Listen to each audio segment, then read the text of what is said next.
एक नज़र जीके में आपका स्वागत है। आज बिहार एसएससी का प्रैक्टिस सेट करने जा रहे हैं। बहुत ही शानदार क्वेश्चन है, ठीक है। तो और आने की भी बहुत ही अधिक संभावना रहती है, ठीक है। तो चलिए मिलकर शुरुआत करते हैं। और सारा का सारा क्वेश्चन जो है आपका लाजवाब रहेगा, ठीक है, और बहुत ही अधिक संभावना एग्जाम में आने का रहेगा, ठीक है। तो चलिए शुरुआत करते हैं आपका सारा प्रश्न, ठीक है। पहला क्वेश्चन क्या है आपका कि यदि किसी वस्तु को चंद्रमा पर ले जाया जाता है तो उसके द्रव्यमान में क्या परिवर्तन होगा, ठीक है। तो सबसे पहले जान लीजिए कि द्रव्यमान में आपका कोई भी परिवर्तन नहीं होता है। द्रव्यमान जो है आपका अपरिवर्तित रहता है। द्रव्यमान क्या रहता है आपका? अपरिवर्तित रहता है। द्रव्यमान क्या है आपका? अपरिवर्तित रहता है, ठीक है। द्रव्यमान आपका अपरिवर्तित रहता है, ठीक है। तो इसका आंसर क्या होगा? डी नंबर ऑप्शन, अपरिवर्तित रहता है। जबकि भार बदलता रहता है। भार क्या होता है? बदलते रहता है। भार बदलते रहता है, ठीक है। नेक्स्ट क्वेश्चन की तरफ हम लोग आगे बढ़ते हैं। आप लोग कमेंट में जरूर बताइएगा, ठीक है। और जो भी चैनल पे नए होंगे वो लाइक शेयर और सब्सक्राइब जरूर कीजिएगा, ठीक है। नेक्स्ट क्वेश्चन पे बढ़ते हैं कि किसी वस्तु पर लगने वाला उत्प्लावन बल का मान हमें किस सिद्धांत से प्राप्त होता है। तो उत्प्लावन बल का जो मान हम किस सिद्धांत से, तो वो हमें आर्किमिडीज के सिद्धांत से प्राप्त होता है। किस सिद्धांत से प्राप्त होता है? तो आर्किमिडीज के सिद्धांत से प्राप्त होता है, ठीक है। आर्किमिडीज के सिद्धांत से प्राप्त होता है, ठीक है। आप लोग कमेंट करके जरूर बताइएगा, ठीक है। नेक्स्ट क्वेश्चन है आपका कि ओम के नियम के अनुसार, थर्ड नंबर क्वेश्चन क्या है कि ओम के नियम के अनुसार, ठीक है। ओम के नियम के अनुसार क्या होता है कि जो प्रवाहित विद्युत धारा प्रतिरोध के क्या होता है? व्युत्क्रमानुपाती होता है। ओम के नियम के अनुसार जो होता है आपका क्या? V बराबर आई आर होता है। तो प्रवाहित जो विद्युत धारा होगा किसके? प्रतिरोध के क्या होता है? व्युत्क्रमानुपाती होता है। तो सही आंसर कौन सा हो जाएगा आपका? बी नंबर, ठीक है। नेक्स्ट क्वेश्चन इसी तरह से हम आगे बढ़ते हैं। फोर्थ नंबर, जब प्रकाश एक माध्यम से दूसरे माध्यम में गमन करती है तो उसके चाल में होने वाला परिवर्तन निम्न में से दिए गए कथनों में से कौन सा होगा, ठीक है। तो प्रकाश जो होता है एक माध्यम से जब दूसरे माध्यम में, तो उसके चाल में परिवर्तन दिए गए कथनों में कौन सा होगा, ठीक है। तो प्रकाश जो होता है सघन से विरल में जाने पर अभिलंब से क्या होता है? दूर हो जाता है। सघन माध्यम से विरल माध्यम में जाने पर अभिलंब से क्या होता है? दूर हो जाता है। तो आपका सही आंसर कौन सा हो जाएगा? सी नंबर, ठीक है। सही आंसर कौन होगा? सी नंबर, ठीक है। प्रकाश सघन से विरल में जाने पर क्या होता है? अभिलंब से दूर हो जाता है। नेक्स्ट क्वेश्चन हम लोग देखते हैं। फिफ्थ नंबर, ऑक्जेनोमीटर का प्रयोग किस लिए किया जाता है? ऑक्जेनोमीटर का प्रयोग जो है किस लिए किया जाता है, ठीक है। तो ऑक्जेनोमीटर का प्रयोग जो किया जाता है पौधे की वृद्धि मापने में। ऑक्जेनोमीटर का जो प्रयोग किया जाता है आपका किस चीज़ में? तो पौधे की वृद्धि मापने में किया जाता है। पौधे की वृद्धि मापने में किया जाता है, ठीक है। तो आपका बी नंबर सही हो जाएगा, ठीक है। पौधे की वृद्धि मापने में किया जाता है। इसी प्रकार हम नेक्स्ट क्वेश्चन को देखते हैं कि निम्न में से किस विद्युत चुंबकीय तरंग का उपयोग माइक्रोवेव ओपन में किया जाता है? माइक्रोवेव ओपन में किया जाता है, ठीक है। माइक्रोवेव ओपन में किया जाता है, ठीक है। तो माइक्रोवेव ओपन में सूक्ष्म तरंगों का उपयोग किया जाता है। माइक्रोवेव ओपन में किस तरंग का उपयोग किया जाता है? तो सूक्ष्म तरंगों का उपयोग किया जाता है, ठीक है। नेक्स्ट क्वेश्चन की तरफ हम लोग आगे बढ़ते हैं, ठीक है। इससे आपका क्या होगा कि क्वेश्चन प्रैक्टिस होता जाएगा, ठीक है। सिर्फ और सिर्फ क्वेश्चन प्रैक्टिस, ठीक है। निम्नलिखित में किस में ऊष्मा का रूपांतरण, और खुद को जज भी कर सकते हैं, निम्नलिखित में से किस में ऊष्मा का रूपांतरण संवहन द्वारा नहीं होता है, ठीक है। ऊष्मा का रूपांतरण संवहन द्वारा नहीं होता है, ठीक है। तो बल्ब के जो धारा का प्रवाह जो के कारण बल्ब के कांच की सतह का जो गर्म होना ये जो है संवहन के द्वारा नहीं होता है। अब देखिए, ठोस में ऊष्मा का जो स्थानांतरण होता है, ठोस में अगर हम बात करें कि ठोस में ऊष्मा का जो स्थानांतरण होता है, ठोस में ऊष्मा का स्थानांतरण जो होता है किस विधि द्वारा होता है? तो आपका चालन विधि द्वारा होता है। किस विधि द्वारा होता है? तो चालन के द्वारा होता है। और द्रव्य तथा गैस में बोलेगा तो संवहन के द्वारा होता है। संवहन के द्वारा बात करेंगे तो द्रव तथा गैस में होता है, ठीक है। और विकिरण की बात करें तो विकिरण में जो होता है माध्यम की आवश्यकता, विकिरण में जो है माध्यम की आवश्यकता नहीं होती है। विकिरण की बात करें तो माध्यम की आवश्यकता नहीं होती है। विकिरण में माध्यम की आवश्यकता नहीं होती है। ठीक है। नेक्स्ट क्वेश्चन हम लोग देखते हैं 8 नंबर कि अगर हवा का तापमान बढ़ता है, ठीक है, आप लोग कमेंट करके जरूर बताइएगा, अगर हवा का तापमान आपका बढ़ता है तो उसकी जलवाष्प ग्रहण करने की क्षमता पर क्या प्रभाव पड़ेगा। ठीक है, तो जलवाष्प ग्रहण करने की क्षमता पर बढ़ेगा। ठीक है, अगर हवा का तापमान अगर बढ़ता है तो जलवाष्प ग्रहण करने की क्षमता भी क्या होगा, बढ़ जाएगा। ठीक है। नेक्स्ट क्वेश्चन हम लोग आगे देखते हैं कि पूर्ण पाचन रस किसे कहा जाता है। पूर्ण पाचन रस किसे कहा जाता है, जिसमें कार्बोहाइड्रेट, वसा, प्रोटीन आदि सभी के पाचन हेतु एंजाइम्स उपस्थित होता है। ठीक है, तो ये आपका पूर्ण पाचक रस किसको कहते हैं, अग्नाशय रस को। किसको कहते हैं, अग्नाशय रस को। अग्नाशय रस जो होता है आपका क्या होता है, ये आपका क्षारीय होता है। अग्नाशय रस क्या होता है आपका, क्षारीय होता है। ठीक है। नेक्स्ट क्वेश्चन हम लोग आगे देखते हैं कि निम्न में से किसकी कोशिकाएं जो होती है गोलाकार होती है। निम्न में से किसकी कोशिकाएं गोलाकार होती है। ठीक है, तो आरबीसी की कोशिका जो होती है आपका गोलाकार होता है, गोलाकार होती है और इसमें केंद्रक जो होता है अनुपस्थित होता है। दोनों क्वेश्चन है। ठीक है, कि आरबीसी की कोशिकाएं गोलाकार होती है और केंद्रक अनुपस्थित होता है। तो ये जो होता है आपका किसमें होता है, आरबीसी में। किसमें होता है, आरबीसी में। आरबीसी की कोशिकाओं में केंद्रक नहीं पाया जाता है। ठीक है, प्लेटलेट्स में भी केंद्रक नहीं पाया जाता है। प्लेटलेट्स की बात करें तो इसमें भी केंद्रक आपका नहीं पाया जाता है। ठीक है, नहीं पाया जाता है। प्लेटलेट्स में भी आपका केंद्रक जो है नहीं पाया जाता है।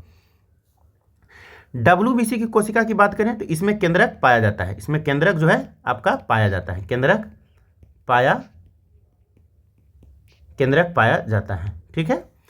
नेक्स्ट क्वेश्चन हम लोग देखते हैं आगे कि जीव विज्ञान की शाखा एंथोलॉजी, जीव विज्ञान की शाखा की बात करें कि एंथोलॉजी में किसका अध्ययन किया जाता है। किसका अध्ययन, एंथोलॉजी में किसका अध्ययन किया जाता है, तो ये फूलों का अध्ययन किया जाता है। किसका अध्ययन किया जाता है, तो फूलों का। कीटों की बात करें तो कीटों का अध्ययन क्या कहलाता है, एंटोमोलॉजी। कीटों की बात करें तो क्या कहा जाता है, एंटोमोलॉजी। अगर घास की बात करें तो घास से क्या होता है, एग्रोस्टोलॉजी। एग्रोस्टोलॉजी कहलाता है। ठीक है। नेक्स्ट क्वेश्चन हम लोग देखते हैं 12th नंबर कि कौन सा पादप हार्मोन किसी पौधे में कोशिका विभाजन की दर को बढ़ाने के लिए उत्तरदायी होता है। तो पौधों में कोशिका विभाजन की दर को जो बढ़ाने के लिए उत्तरदायी होता है वो कौन सा होता है आपका, तो साइटोकाइनिन। साइटोकाइनिन ये आपका कोशिका विभाजन में मदद करता है। क्या करता है, कोशिका विभाजन में मदद करता है। ठीक है, कोशिका विभाजन में मदद करता है, विभाजन में मदद करता है। ठीक है। इसी प्रकार नेक्स्ट क्वेश्चन आगे देखते हैं कि राइबोफ्लेविन की कमी से कौन सा रोग होता है। ये देखिए, राइबोफ्लेविन की कमी से आपका कौन सा रोग होता है, तो राइबोफ्लेविन की कमी से कौन सा रोग होता है, किलोसिस रोग होता है। कौन सा रोग होता है, किलोसिस रोग होता है। राइबोफ्लेविन जो है किसका नाम है, तो B2 का नाम क्या है, B2 का रासायनिक नाम क्या होता है, राइबोफ्लेविन होता है। इसकी कमी से किलोसिस रोग होता है। बात करें B1 की कमी से तो आपका बेरी होता है। B1 की कमी से क्या होता है, बेरी। B1 की कमी से क्या होता है, तो बेरी रोग होता है। B3 की कमी से अगर बात करें तो B3 की कमी से आपका कौन सा रोग होता है, पेलाग्रा रोग होता है। वही अगर हम बात करें नियासिन, तो नियासिन किसकी कमी से होता है, तो ये भी आपका B3 की कमी से ही होता है, B3 की ही कमी से होता है। ठीक है। नेक्स्ट क्वेश्चन हम लोग आगे देखते हैं कि निम्न में से कौन सा मादा हार्मोन है। निम्न में से कौन सा क्या कहता है, मादा हार्मोन है। तो मादा हार्मोन जो होता है आपका किसमें, एस्ट्रोजन और प्रोजेस्टेरोन दोनों क्या है, मादा हार्मोन है। तो सही आंसर कौन सा हो जाएगा आपका, D नंबर, B और C दोनों। ठीक है। और टेस्टोस्टेरोन की बात करेंगे तो वो आपका नर हार्मोन है। ठीक है। नेक्स्ट क्वेश्चन देखते हैं कि मानव शरीर की किस ग्रंथि में जो है विटामिन ए का जो है संश्लेषण होता है। तो विटामिन ए का संश्लेषण कहाँ होता है, आपका यकृत में होता है। किस में होता है, यकृत में होता है। ठीक है, विटामिन ए का संश्लेषण यकृत में। ग्लाइकोजन की संचय भी कहाँ होता है, आपका यकृत में होता है। ग्लाइकोजन का संचय आपका कहाँ होता है, तो आपका यकृत में होता है। ग्लाइकोजन का संचय भी कहाँ होता है, आपका यकृत में। ठीक है। नेक्स्ट क्वेश्चन हम लोग आगे देखते हैं कि राइबोन्यूक्लिक एसिड में कौन सा पिरामिडीन क्षार उपस्थित होता है आरएनए में। तो आरएनए में जो आपका उपस्थित होता है वो आपका कौन सा होता है? साइटोसिन और यूरेसिल, साइटोसिन और यूरेसिल। ठीक है, तो डी नंबर आपका ऑप्शन क्या होगा? सही होगा। ठीक है, साइटोसिन और यूरेसिल। नेक्स्ट क्वेश्चन हम लोग आगे देखते हैं 17 नंबर कि डाउन सिंड्रोम होने का क्या कारण है। ठीक है, डाउन सिंड्रोम जो होने का क्या कारण है? तो डाउन सिंड्रोम गुणसूत्र जो होता है, इसमें गुणसूत्र 21 के अतिरिक्त प्रतिलिपि का होना, गुणसूत्र 21 के अतिरिक्त प्रतिलिपि का होना। तो आपका सी नंबर ऑप्शन जो है सही हो जाएगा। ठीक है, गुणसूत्र 21 के एक अतिरिक्त क्या होता है? प्रतिलिपि का होना। ठीक है, अब देखिए बात करें कि 18 के अतिरिक्त प्रति, तो ये आपका कहलाता है एडवर्ड सिंड्रोम, एडवर्ड सिंड्रोम कहलाता है। ठीक है, कौन सा सिंड्रोम कहलाता है? तो एडवर्ड सिंड्रोम कहलाता है। ठीक है, नेक्स्ट क्वेश्चन हम लोग आगे देखते हैं कि राष्ट्रकूट वंश का संस्थापक जो है आपका कौन था? राष्ट्रकूट वंश का संस्थापक कौन था? तो राष्ट्रकूट वंश का जो संस्थापक था वो आपका दंती दुर्ग था। कौन था? दंती दुर्ग था।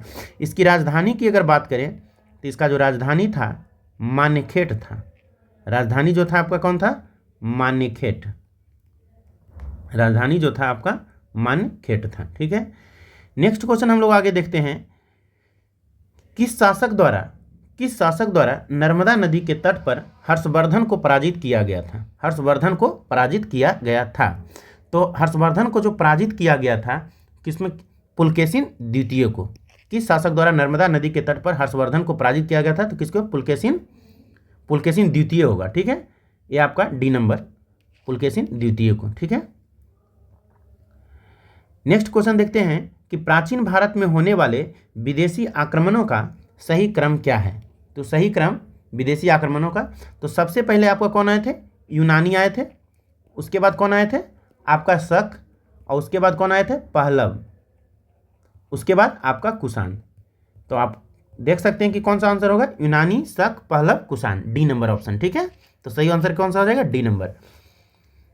नेक्स्ट क्वेश्चन हम लोग देखते हैं 21 नंबर कि सिंधु सभ्यता का बंदरगाह निम्न में से कौन था? सिंधु सभ्यता का बंदरगाह निम्न में से कौन सा था? तो सिंधु सभ्यता का जो बंदरगाह था आपका लोथल और सुरकोटदा दोनों था। कौन था? लोथल और सुरकोटदा। तो सही आंसर कौन सा हो जाएगा आपका? डी नंबर, ए और बी दोनों। ठीक है, नेक्स्ट क्वेश्चन हम लोग देखते हैं कि भगवान ने बुद्ध की प्रथम मूर्ति, भगवान ने बुद्ध का बता रहा है कि प्रथम मूर्ति जो है किस शैली में निर्मित हुआ था? तो भगवान ने बुद्ध का जो प्रथम मूर्ति है वो किस शैली में आपका? तो मथुरा शैली में हुआ था। किस शैली में? तो मथुरा शैली में निर्मित हुआ था। ठीक है, नेक्स्ट क्वेश्चन हम लोग देखते हैं किसने बाल गंगाधर तिलक को भारतीय असंतोष का जनक कहा है? भारतीय असंतोष का जनक कहा है, किसने कहा था? तो बाल गंगाधर तिलक को भारतीय असंतोष का जो जनक कहा था वेलेंटाइन सिरोल ने कहा था। किसने कहा था? तो वेलेंटाइन सिरोल ने कहा था। ठीक है, नेक्स्ट क्वेश्चन की तरफ आगे बढ़ते हैं कि भारत छोड़ो आंदोलन के प्रस्ताव को किसने समर्थन किया था? भारत छोड़ो आंदोलन के प्रस्ताव को समर्थन जो है किसने किया था? तो ये जो है आपका किसने किया था? भारत छोड़ो आंदोलन का प्रस्ताव का समर्थन तो सरदार वल्लभ भाई पटेल ने किया था। किसने किया था? सरदार वल्लभ भाई पटेल ने। नेक्स्ट क्वेश्चन हम लोग आगे देखते हैं कि सार्जेंट आयोग का संबंध किस क्षेत्र से था? सार्जेंट आयोग जो था उसका संबंध जो था किस क्षेत्र से था? तो सार्जेंट आयोग का संबंध जो था शिक्षा के विकास से। किससे संबंधित था? तो शिक्षा के विकास से। ठीक है, सिर्फ और सिर्फ क्वेश्चन प्रैक्टिस डेली होगा 8 से 9 बजे के बीच। वीडियो पे आप लोग जरूर एक बार लाइक, शेयर और सब्सक्राइब जरूर कीजिएगा ताकि हमें मोटिवेशन मिलता रहे। ठीक है, और इन तक जरूर बने रहे। ठीक है, नेक्स्ट क्वेश्चन देखिए कि असहयोग आंदोलन की शुरुआत जो हुआ था कब हुआ था? असहयोग आंदोलन की जो शुरुआत कब हुआ था? तो असहयोग आंदोलन को जो शुरुआत हुआ था कब हुआ था आपका? अगस्त 1920 में हुआ था। अगस्त 1920 में हुआ था। ठीक है, 1 अगस्त 1920 को आंदोलन शुरुआत हुआ था। कब हुआ था? 1 अगस्त 1920 को शुरुआत हुआ था। ठीक है, 1 अगस्त 1920 को शुरुआत हुआ था। नेक्स्ट क्वेश्चन हम लोग आगे देखते हैं कि भारत के किस गवर्नर जनरल के कार्यकाल में अंग्रेजी को शिक्षा का माध्यम बनाया गया? अंग्रेजी को जो शिक्षा का माध्यम बनाया गया तो किस गवर्नर जनरल काल में? तो विलियम बेंटिक के कार्यकाल में। विलियम बेंटिक के कार्यकाल में। अगर विलियम बेंटिक का कार्यकाल अगर हम लोग देखते हैं तो कब से कब तक था? 1828 से लेकर के आपका 1835 तक। ठीक है, और विलियम बेंटिक ने ही सती प्रथा का रोक लगाया था कब? सती प्रथा पर रोक 1829 में। सती प्रथा पर रोक, ठीक है, कब लगाया था? तो 1829 में लगाया था, 1829 में लगाया था, ठीक है। नेक्स्ट क्वेश्चन हम लोग आगे देखते हैं कि निम्न में से रक्त कैंसर को नियंत्रित करने में प्रयोग किया जाता है। रक्त कैंसर को नियंत्रित करने में प्रयोग किया जाता है, तो किसका किया जाता है? कोबाल्ट 60 का किया जाता है। किसका किया जाता है? तो कोबाल्ट 60 का प्रयोग किया जाता है, ठीक है। नेक्स्ट क्वेश्चन देखते हैं कि निष्क्रिय गैसों का गलनांक होता है। निष्क्रिय गैसों का आपका जो है गलनांक होता है, तो निष्क्रिय गैसों का गलनांक क्या होता है? कम होता है। क्या होता है? कम होता है, ठीक है। नेक्स्ट क्वेश्चन हम लोग आगे देखते हैं कि पेट की अम्लीयता को दूर करने में निम्न में से पेट की अम्लीयता को दूर करने में निम्न में से किसका उपयोग किया जाता है? प्रयोग किया जाता है, तो किसका प्रयोग किया जाता है? NaHCO3 का, NaHCO3 का प्रयोग किया जाता है, ठीक है। NaHCO3 का प्रयोग किया जाता है। NaHCO3 को क्या कहते हैं? Sodium bicarbonate. क्या बोलते हैं इसको? Sodium by carbonate, sodium by carbonate का प्रयोग किया जाता है, ठीक है। 3 नंबर आपका ऑप्शन सही होगा, ठीक है। नेक्स्ट क्वेश्चन देखते हैं कि निम्न में से कौन जैव निम्नीकरण बहुलक का जो है उदाहरण है? तो जैव निम्नीकरण का बहुलक उदाहरण कौन सा है? नाइलॉन 2 हो गया आपका, नाइलॉन 6 हो गया, पॉलीबीटा हाइड्रोक्सी हो गया। तीनों का तीनों जो है आपका जैव निम्नीकरण बहुलक का उदाहरण है, ठीक है। नेक्स्ट क्वेश्चन देखते हैं कि पायरोल्यूसाइट, नेक्स्ट क्वेश्चन क्या है आपका कि पायरोल्यूसाइट निम्न में से किसका अयस्क है? पायरोल्यूसाइट निम्न में से जो है आपका किसका अयस्क है? तो पायरोल्यूस जो साइट है किसका अयस्क है आपका? तो मैंगनीज का अयस्क है। किसका अयस्क है? तो मैंगनीज का अयस्क है, ठीक है। नेक्स्ट क्वेश्चन देखते हैं कि समुद्री खरपतवार निम्न में से किसका स्रोत है? तो समुद्री खरपतवार जो है किसका स्रोत है आपका? समुद्री खरपतवार, तो ये आयोडीन का स्रोत है। किसका स्रोत है? तो आयोडीन का स्रोत है, ठीक है। समुद्री खरपतवार, ठीक है। नेक्स्ट क्वेश्चन देखते हैं कि आरडीएक्स की खोज जो है किसके द्वारा किया गया था? आरडीएक्स जो है इसका जो खोज करने का श्रेय किसको दिया जाता है? तो जॉर्ज हेनिंग को। किसको दिया जाता है? तो जॉर्ज हेनिंग को। सही आंसर कौन सा हो जाएगा? ए नंबर, जॉर्ज हेनिंग को दिया जाता है, ठीक है। नेक्स्ट क्वेश्चन देखते हैं क्या है कि भारी जल का प्रयोग किया जाता है। भारी जल का प्रयोग किया जाता है, तो भारी जल का जो है प्रयोग किसके में किया जाता है? न्यूट्रॉन के मंदक के रूप में, सही है। जीवाणुनाशक के रूप में, ये भी सही है। ड्यूटेरियम के यौगिक में बनाने में, तो सही आंसर कौन सा हो जाएगा? इनमें से सभी, डी नंबर, ठीक है। तो भारी जल का प्रयोग न्यूट्रॉन के मंदक के रूप में, जीवाणुनाशक के रूप में, ड्यूटेरियम के यौगिक बनाने में, ठीक है। नेक्स्ट क्वेश्चन क्या है आपका कि संविधान सभा के किस सदस्य ने प्रस्तावना के संबंध में कहा है कि प्रस्तावना जो है संविधान का सबसे सम्मानित भाग है? तो किसने कहा था? पंडित ठाकुरदास भार्गव ने कहा था। किसने कहा था? तो पंडित ठाकुरदास भार्गव ने कहा था। तो सही आंसर कौन सा हो जाएगा आपका? बी नंबर, ठीक है। नेक्स्ट क्वेश्चन देखते हैं कि निम्न में से कौन सी समिति त्रिस्तरीय पंचायती राज प्रणाली को सिफारिश करने के लिए जानी जाती है? तो ये आपका हो जाएगा बलवंत राय मेहता समिति, ठीक है। बलवंत राय मेहता समिति जो है ये आपका 1957 में रिपोर्ट पेश किया था। कब पेश किया गया था? 1957 में, ठीक है। नेक्स्ट देखते हैं आपका कौन सा क्वेश्चन है कि निम्न में से कौन राज्यसभा के सदस्य के अयोग्यता के मामले पर आपका फैसला करता है? अयोग्यता के मामले पर फैसला करता है, ठीक है। तो राज्यसभा के सदस्य की अयोग्यता के मामले पर जो फैसला करता है वो चुनाव आयोग की परामर्श पर भारत के राष्ट्रपति करते हैं। चुनाव आयोग के परामर्श पर भारत के राष्ट्रपति करते हैं, ठीक है। तो सही आंसर आपका बी नंबर, ठीक है। नेक्स्ट क्वेश्चन देखते हैं क्या है कि राज्य के नीति निर्देशक तत्व का कौन सा अनुच्छेद सहकारी समिति के गठन को बढ़ावा देता है? तो सहकारी समिति के गठन को बढ़ावा देता है वो आपका कौन सा हो जाएगा? अनुच्छेद 43 के ख होता है, ठीक है। अनुच्छेद 43 के ख है, ठीक है। 39 के घ की अगर बात करें तो पुरुषों एवं महिलाओं के लिए समान काम के लिए समान वेतन, क्या है? समान कार्य के लिए समान वेतन, ठीक है, समान काम के लिए समान वेतन है, ठीक है। 39 के क की अगर बात करें तो समान न्याय और निःशुल्क विधि सहायता, निःशुल्क विधि सहायता, शुल्क विधि सहायता होगा, ठीक है। तो सहकारी समिति के गठन को बढ़ावा देता है कौन? अनुच्छेद 43 के ख, ठीक है। नेक्स्ट क्वेश्चन देखते हैं हम लोग, क्या है कि भारतीय संविधान में संशोधन का प्रस्ताव, भारतीय संविधान में जो है संशोधन का जो प्रस्ताव है किस देश के संविधान से लिया गया है? तो किस देश के संविधान से लिया गया है? तो ये आपका दक्षिण अफ्रीका से लिया गया है, ठीक है। और दक्षिण अफ्रीका से एक चीज़ और लिया गया था, क्या कि राज्यसभा के सदस्यों का निर्वाचन,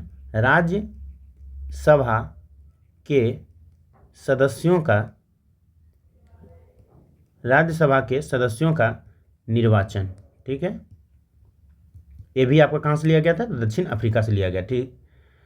नेक्स्ट क्वेश्चन देखते हैं कौन सा है आपका, कि रूस में जो है यूराल पर्वत किस प्रकार के पर्वत हैं? रूस में जो है आपका यूराल पर्वत जो है किस प्रकार के पर्वत हैं, ठीक है। तो रूस के जो है यूराल पर्वत जो है किस प्रकार के? पुराने बलित पर्वत हैं, पुराने बलित पर्वत के उदाहरण हैं, ठीक है। नेक्स्ट क्वेश्चन देखते हैं कि भारतीय रिजर्व बैंक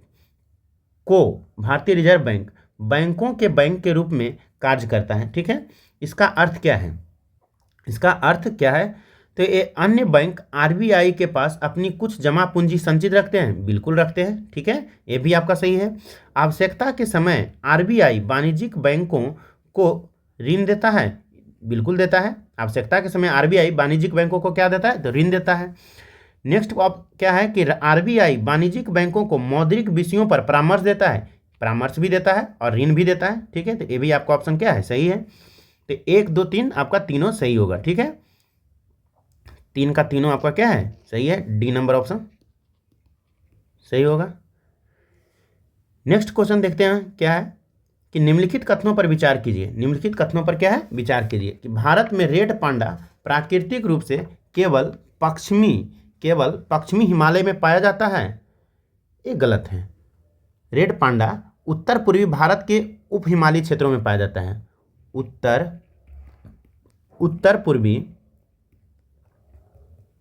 पूर्वी भारत के उप हिमालयी क्षेत्रों में, उप हिमालय क्षेत्र में पाया जाता है, ठीक है, ये आपका गलत है। भारत सेकंड देखते हैं, क्या है कि भारत में अस्लोलोरिस उत्तर पूर्व के सघन वनों में रहता है। उपयुक्त कथनों में से कौन सा कथन सही है? तो आपका केवल बी नंबर ऑप्शन सही है, ठीक है, केवल केवल दो आपका सही है, ठीक है, केवल 2 सही है, ठीक। नेक्स्ट क्वेश्चन देखते हैं, क्या है कि भारत के प्रधानमंत्री निम्नलिखित में से किस निकाय के पदेन अध्यक्ष होते हैं? भारत के प्रधानमंत्री जो है निम्नलिखित में से किस निकाय के अध्यक्ष होते हैं, ठीक है। तो भारत के जो प्रधानमंत्री जो होते हैं वैज्ञानिक एवं औद्योगिक अनुसंधान परिषद के भी अध्यक्ष होते हैं, ठीक है, और आपका नीति आयोग का, तो नीति आयोग के भी अध्यक्ष होते हैं, ठीक है। तो ये आपका सही आंसर कौन सा हो जाएगा? ए और बी दोनों आपका, ठीक है, डी नंबर ऑप्शन आपका क्या है? सही है। नीति आयोग के भी अध्यक्ष होते हैं और वैज्ञानिक एवं औद्योगिक अनुसंधान परिषद के भी अध्यक्ष होते हैं, ठीक है। नेक्स्ट देखिए आपका निम्नलिखित में से, नेक्स्ट क्वेश्चन क्या है कि निम्नलिखित में से कौन सी नदियां पूर्ववर्ती नदियों का उदाहरण है? पूर्ववर्ती नदियां नहीं है, पूर्ववर्ती नदियां क्या है? नहीं है, ठीक है। तो आपका सिंधु जो है आपका पूर्ववर्ती नदी का उदाहरण है, ब्रह्मपुत्र भी आपका पूर्ववर्ती नदी का उदाहरण है, सतलज भी आपका पूर्ववर्ती नदी का उदाहरण है। ये तीनों का तीनों जो है आपका किस नदी का उदाहरण है? तो पूर्ववर्ती नदी का उदाहरण है, पूर्ववर्ती नदी का उदाहरण है, ठीक है। गोदावरी नदी आपका पूर्ववर्ती नदी का उदाहरण नहीं है। तो कौन सा आंसर सही होगा? आपका डी नंबर ऑप्शन आपका सही हो जाएगा, ठीक है। नेक्स्ट क्वेश्चन की तरफ आगे बढ़ते हैं कि आबनूस क्या है? आबनूस, महोगनी और रोजवुड जैसे पेड़ किस प्रकार के वनों में पाए जाते हैं? तो आबनूस, महोगनी, रोजवुड जो है आपका उष्णकटिबंधीय सदाबहार वन होते हैं। कौन सा? उष्णकटिबंधीय सदाबहार वन होते हैं आपका, ठीक है। नेक्स्ट क्वेश्चन देखते हैं हम लोग, कौन सा है कि तेलुगु गंगा परियोजना, तेलुगु गंगा परियोजना किस नदी पर स्थित एक बहुउद्देशीय परियोजना है? तेलुगु गंगा परियोजना। तो तेलुगु गंगा परियोजना जो है कृष्णा नदी, किस नदी पर? तो कृष्णा नदी पर। ठीक है। नेक्स्ट क्वेश्चन देखते हैं क्या है कि भारत के लौह अयस्क क्षेत्र, भारत के लौह अयस्क क्षेत्रों में कौन सा विकल्प सही है? भारत के लौह अयस्क क्षेत्र में, तो लौह अयस्क कहाँ पाया जाता है आपका? बेलाडीला, बेलाडीला छत्तीसगढ़, बेलाडीला छत्तीसगढ़। ठीक है। गुरु महेशनी जो है झारखंड नहीं बल्कि कहाँ है? उड़ीसा में है। ठीक है, ये भी देख लीजिए, गुरु महेशनी कहाँ है? उड़ीसा में। नोआ मुंडी की बात करें तो ये आपका झारखंड में है। कहाँ है? तो झारखंड में है। ठीक है। अरी डोंगरी, अरी डोंगरी, अरी डोंगरी आपका कहाँ है? तो कर्नाटक नहीं बल्कि कहाँ है? छत्तीसगढ़ में है। ठीक है, कहाँ है? छत्तीसगढ़ में है। ठीक है। नेक्स्ट देखते हैं हम लोग कौन सा है, 49 नंबर। निम्न में से कौन सा सक्रिय ज्वालामुखी का उदाहरण नहीं है? सक्रिय ज्वालामुखी का उदाहरण नहीं है।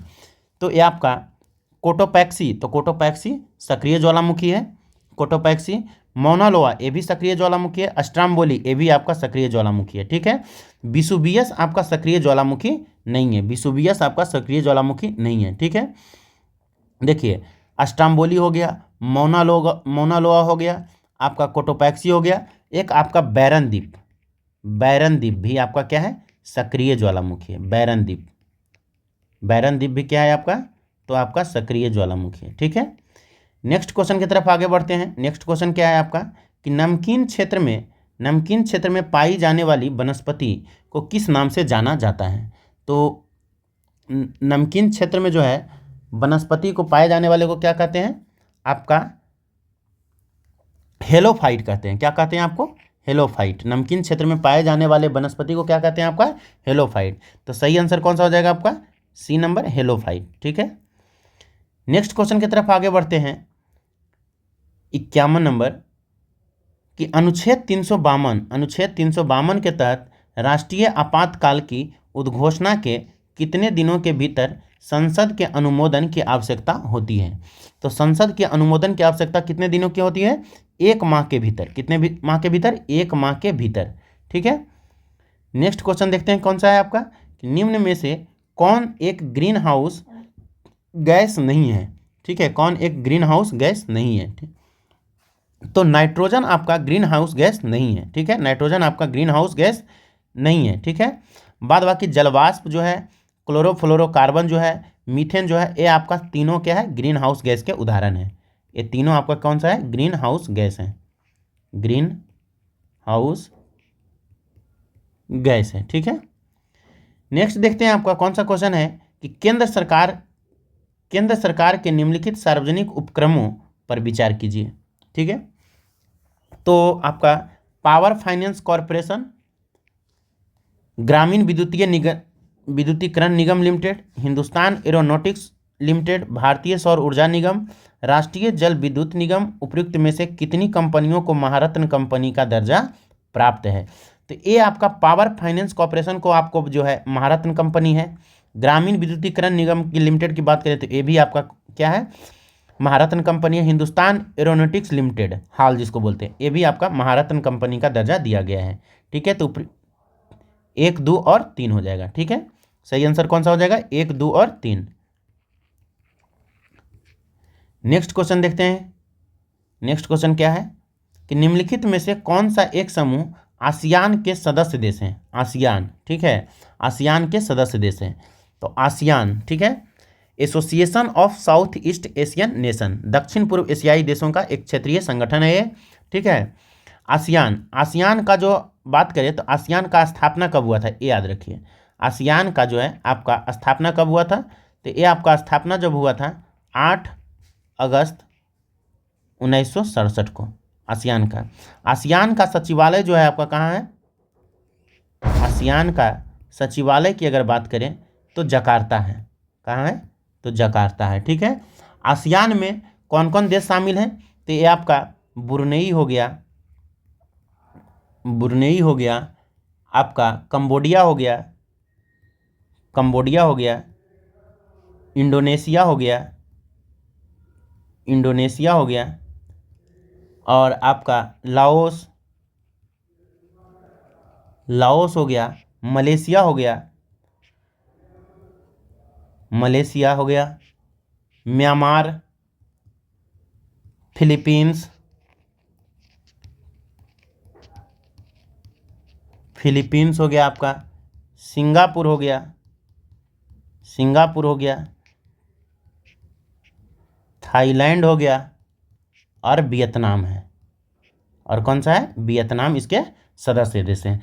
तो आप ऑप्शन भी छाट सकते हैं। कौन सा ऑप्शन होगा? सी नंबर, कंबोडिया, ब्रुनेई और लाओस। ठीक है, अब हम लोग नेक्स्ट क्वेश्चन की तरफ आगे बढ़ते हैं। नेक्स्ट क्वेश्चन क्या है कि भुगतान संतुलन के नेक्स्ट क्वेश्चन क्या है कि भुगतान संतुलन के किन खातों में जो है शासकीय मौद्रिक संस्थानों द्वारा स्वर्ण एवं विदेशी मुद्राओं का स्टॉक रखने में किए जाने वाले परिवर्तनों का लेखा जोखा किया जाता है।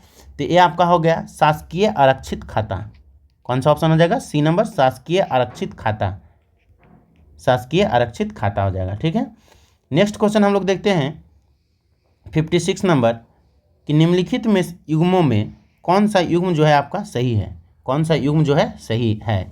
अंग समुद्रम पक्षी संरक्षण रिजर्व क्या है? कर्नाटक, ये बिल्कुल सही है। ठीक है, कराई बेटी, तो कराई बेटी कहाँ है आपका? केरल में नहीं बल्कि कहाँ है? तमिलनाडु में है। कहाँ है आपका? तमिलनाडु में है। ठीक है, मगधी केरे संरक्षण रिजर्व की बात करें तो ये आपका तमिलनाडु नहीं बल्कि कहाँ है? कर्नाटक में है। कहाँ है? मगधी केरे संरक्षण रिजर्व कहाँ है? कर्नाटक में। होकेरा आर्द्रभूमि पंजाब नहीं बल्कि कहाँ है? जम्मू कश्मीर में है। कहाँ है? जम्मू कश्मीर में है। ठीक है, नेक्स्ट क्वेश्चन देखते हैं कि भारतीय रिजर्व बैंक खुले बाजार की क्रियाएं किसी खरीद और बिक्री को संदर्भित करता है। ठीक है, तो भारतीय रिजर्व बैंक खुले बाजार की क्रियाओं को किसी खरीद और बिक्री को संदर्भित करता है, तो सरकारी ऋण पत्र को। किसको? सरकारी ऋण पत्र को। आपका सही आंसर क्या हो जाएगा? डी नंबर, सरकारी ऋण पत्र को। ठीक है, नेक्स्ट क्वेश्चन देखते हैं कि कार्बन ट्रेडिंग व्यवस्था का सर्वप्रथम विचार किस समझौते में दिया गया है? कार्बन ट्रेडिंग व्यवस्था का समझौते का जो है विचार किस समझौते में दिया गया था? तो ये आपका हो जाएगा क्योटो प्रोटोकॉल में। किसमें? क्योटो प्रोटोकॉल में। ठीक है, क्योटो प्रोटोकॉल में दिया गया था। ठीक है, नेक्स्ट देखते हैं हम लोग। नेक्स्ट क्वेश्चन क्या है कि प्रधानमंत्री जो है आपका सौभाग्य योजना किससे संबंधित है? तो प्रधानमंत्री जो सौभाग्य योजना है गरीबी रेखा के नीचे वाले परिवारों को मुफ्त बिजली के प्रावधान से संबंधित है। ठीक है, गरीबी रेखा के नीचे वाले परिवारों को मुफ्त बिजली के प्रावधान से संबंधित है। तो सही आंसर कौन सा हो जाएगा? डी नंबर, सी नंबर, गरीबी रेखा के नीचे वाले परिवारों को मुफ्त बिजली के प्रावधान से संबंधित है। नेक्स्ट क्वेश्चन क्या है आपका कि अटल नव प्रवर्तन मिशन, इनोवेशन मिशन किसके अधीन स्थापित किया गया था? तो अटल नव प्रवर्तन मिशन किसके द्वारा स्थापित किया गया था? ठीक है, तो ये जो है आपका स्थापित किया गया था किसके द्वारा? तो नीति आयोग के द्वारा। किसके द्वारा? नीति आयोग के द्वारा स्थापित किया गया था। ठीक है, नेक्स्ट क्वेश्चन देखते हैं 61 नंबर 18वां प्रवासी भारतीय दिवस सम्मेलन 2025 का आयोजन किस राज्य में किया गया था? तो ये जो है आपका कहाँ किया गया था? उड़ीसा में किया गया था। कहाँ किया गया था? तो आपका उड़ीसा में किया गया था। ठीक है, फास्ट इसलिए करवा रहे हैं क्योंकि वीडियो जो है आपका लॉन्ग हो जाता है, आप लोग नहीं देख पाते हैं। ठीक है, इसलिए आपका बिना जहां हमको लगता है इंपॉर्टेंट है उसी को सिर्फ एक्स्ट्रा फैक्ट बताते जा रहे हैं। ठीक है, तो चलिए शुरुआत करते हैं। In pursuit of democracy beyond party lines पुस्तक के लेखक कौन है? ठीक है, तो ये जो पुस्तक के लेखक हैं नजमा हेपतुल्ला हैं। कौन है? नजमा हेपतुल्ला हैं। ठीक है, नेक्स्ट क्वेश्चन देखते हैं अंडर 19 महिला एशिया कप 2024 का विजेता कौन है? अंडर 19 महिला एशिया कप का विजेता कौन है 2024 का? ये आपका कौन सा है? भारत होगा। ठीक है, कौन सा जीता है? भारत। ठीक है, नेक्स्ट क्वेश्चन देखते हैं कि आपका प्रधानमंत्री नरेंद्र मोदी ने दिसंबर 2024 में बीमा सखी योजना की शुरुआत की। यह योजना किस निकाय द्वारा संचालित है? किस निकाय द्वारा संचालित है? तो ये आपका है भारतीय जीवन बीमा निगम के द्वारा संचालित होता है। ठीक है, किसके द्वारा? भारतीय जीवन बीमा निगम के द्वारा जो है आपका संचालित होता है। ठीक है, नेक्स्ट क्वेश्चन देखते हैं 65 number, India state of forest report 2023 के अनुसार भारत के कुल भौगोलिक क्षेत्रफल का कितना भूभाग वनों के अंतर्गत आच्छादित है? तो कितना भूभाग आच्छादित है? 21.76%। 21.76% क्या है? आच्छादित है। सही आंसर कौन सा हो जाएगा आपका? B number. नेक्स्ट क्वेश्चन देखते हैं कि संयुक्त राज्य अमेरिका के किस राज्य में 6 दिसंबर को महात्मा गांधी के स्मृति दिवस के रूप में घोषित किया गया था? संयुक्त राज्य अमेरिका के किस राज्य में 6 दिसंबर को महात्मा गांधी की स्मृति दिवस घोषित किया गया था? तो वो कहाँ किया गया था? नेब्रास्का में। कहाँ किया गया था? तो नेब्रास्का में। ठीक है। नेक्स्ट क्वेश्चन देखते हैं कि इसरो ने अपने किस प्रक्षेपण यान द्वारा प्रोवा 3 मिशन का सफल प्रक्षेपण किया है? प्रोवा 3 सफल, तो ये आपका हो जाएगा PSLV C-59। ठीक है। नेक्स्ट क्वेश्चन देखते हैं क्या है कि अंतर्राष्ट्रीय ख्याति प्राप्त तबला वादक उस्ताद जाकिर हुसैन का निधन दिसंबर 2024 में किस देश में हुआ था? ठीक है।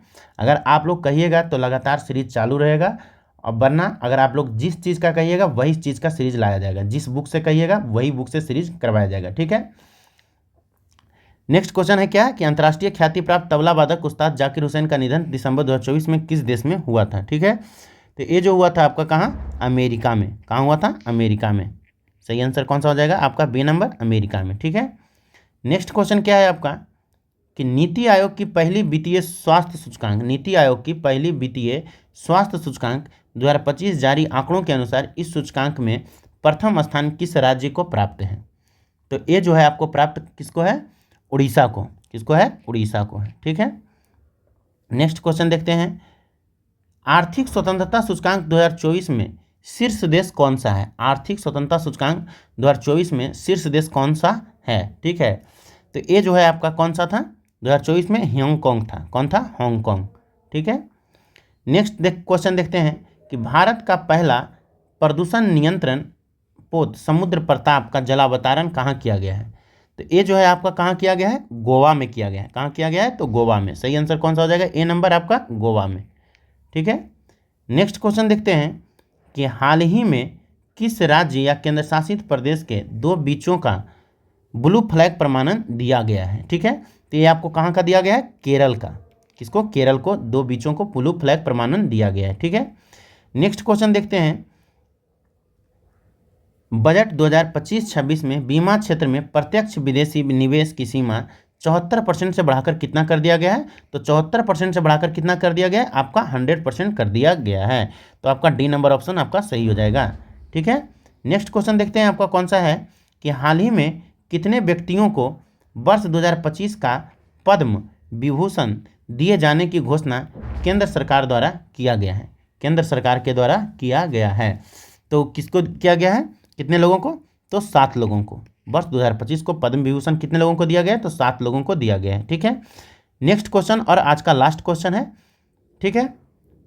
बिहार बजट में वित्त वर्ष 2025-26 में वर्तमान मूल्य के आधार पर राज्य सकल घरेलू उत्पाद GSDP कितना रहने का अनुमान है? तो ये जो है आपका कितना रहने का अनुमान है? तो 1 लाख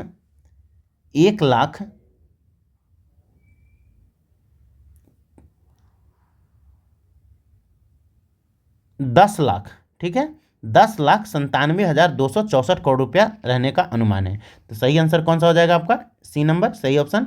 जो भी लोग चैनल पे नए होंगे वो लाइक शेयर और सब्सक्राइब करिएगा। ठीक है। मिलते हैं नेक्स्ट वीडियो में। जय हिंद, जय भारत।